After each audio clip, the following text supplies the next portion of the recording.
Hello and welcome to Eycott Hill, Cumbria Wildlife Trust's newest nature reserve, the purchase of which is now complete and has been made possible by the very kind donations of our members, together with our volunteers who've done a lot of sterling work here, as well as various grant organisations who've been extremely generous to the Trust. We have great plans for the site. It's already a fantastic place for wildlife, but we hope to make it even better with various projects. But today we'll look at some of the sort of highlights that we've been working on to date. So where we're standing now is are in the fields next to Berrier, and all of these grassland areas have been improved for agriculture, with the resulting loss of much of their biodiversity and most of their wildflower species. And we hope to reverse that trend. We'd like to see these meadows restored to species-rich grasslands. So where we're standing now behind me is the first area that we trialled last year. We power harrowed it to create bare ground, and under the Coronation Meadows project we took species-rich green hay from Piper Hole down near Ravenston and we spread it over this field behind me and then rolled it in to ensure that the seed made contact with the soil. And what we hope to see here in the next 2, 3, 4 years' time is a much more flower-rich sward with species like melancholy thistle, common knapweed, yellow rattle, and many more species aside. Once we get this going, we hope to see all of this grassland area around us, which is about 9 hectares, restored in a similar fashion.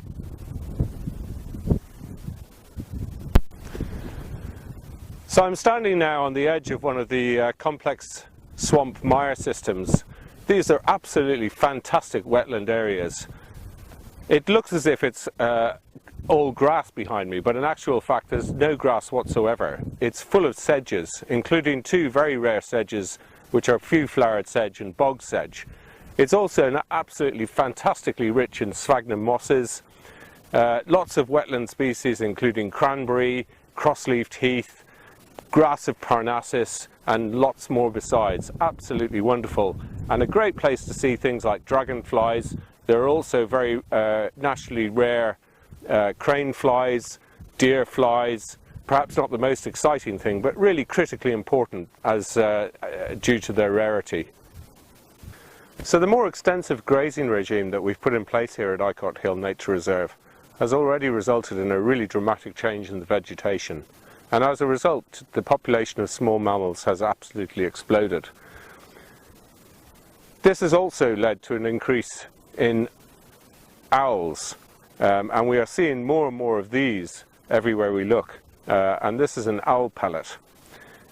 They're very interesting things, firstly because obviously they indicate the presence of owls, which is fantastic. We know we've got short-eared owls here now.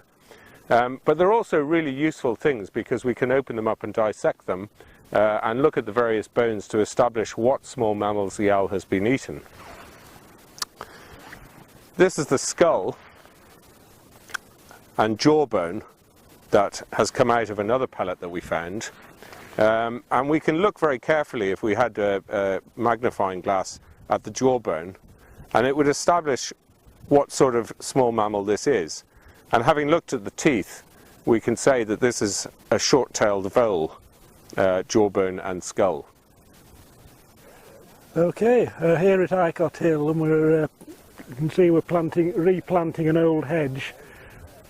These trees are very ancient, but we're putting in a mixture of hawthorn, blackthorn, dog rose, hazel and some others to give a mixture.